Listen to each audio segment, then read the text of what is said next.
ನಮಸ್ತೆ, ಎಲ್ಲ ಹೇಗಿದ್ದೀರಾ? ಇದು ಬಂದು ಶುಕ್ರವಾರದ ವ್ಲಾಗ್. ಶುಕ್ರವಾರ ರಥಸಪ್ತಮಿ ಆಗಿತ್ತು. ಎಲ್ಲರಿಗೂ ರಥಸಪ್ತಮಿಯ ಶುಭಾಶಯಗಳು.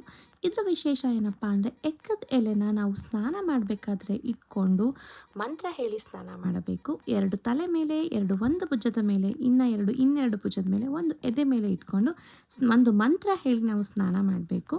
ಆ ಮಂತ್ರನ ಕಮೆಂಟಲ್ಲಿ ಹಾಕಿರ್ತೀನಿ, ನಾನು ಪಿನ್ ಮಾಡಿರ್ತೀನಿ. ನಂತರ ನಾನು ದೇವರಿಗೆ ದೀಪ ಹಚ್ಚಿ ಪೂಜೆ ಮಾಡಿದೆ. ನಾನು ಸಾಂಬ್ರಾಣಿ ಕೂಡ ಹಾಕಿದ್ದೆ ಇವತ್ತು. ತುಂಬ ಇಷ್ಟ, ಬಟ್ ನಂಗೆ ಸ್ಮೆಲ್ ಆಗಲ್ಲ. ಆ್ಯಂಡ್ 4:30 ಒಳಗೆ ಎಲ್ಲ ಮುಗಿಸಿ ನಾನು ಆಫೀಸ್ ಕ್ಯಾಬ್ ಬಂತು, ನಾನು ಆಫೀಸ್ಗೆ ಹೊರಟೆ. ನಾನು ಆಫೀಸ್ಗೆ ಇವತ್ತು ವೆಜ್ಜಸ್ಸು ಹಾಗೆ ಸ್ಪ್ರೌಟ್ಸ್ನ ತೊಗೊಂಡೋಗಿದ್ದೆ. ಆ ಬಾಕ್ಸು ಅವನ್ ಸೇಫು. ನೆಕ್ಸ್ಟ್ ನಾನು ಇವತ್ತು ಹೊಸ ಬಸ್ಸಲ್ಲಿ ನಾನು ಚನ್ನಪಟ್ಟಣಕ್ಕೆ ಬಂದಿದ್ದೆ. ಅದೇ ಅಶ್ವಮೇಧ KSRTC ಬಸ್ಸು. ತುಂಬ ಲಕ್ಸುರಿ ಆಗಿದೆ ಆ್ಯಂಡ್ ನೋಡೋಕ್ಕೆ ಚೆನ್ನಾಗೂ ಇದೆ. ಕಂಫರ್ಟಬಲ್ ಆಗಿದೆ. ಸೀಟ್ಸ್ ಎಲ್ಲ ಸ್ವಲ್ಪ ಹೈಟ್ ಆಗಿದೆ ಸೀಟ್ಸ್ ಅಷ್ಟೇ. ಆ್ಯಂಡ್ ನಾನು ಸಂಜೆ ದೇವಸ್ಥಾನಕ್ಕೆ ಹೋಗಿ ಬಂದೆ.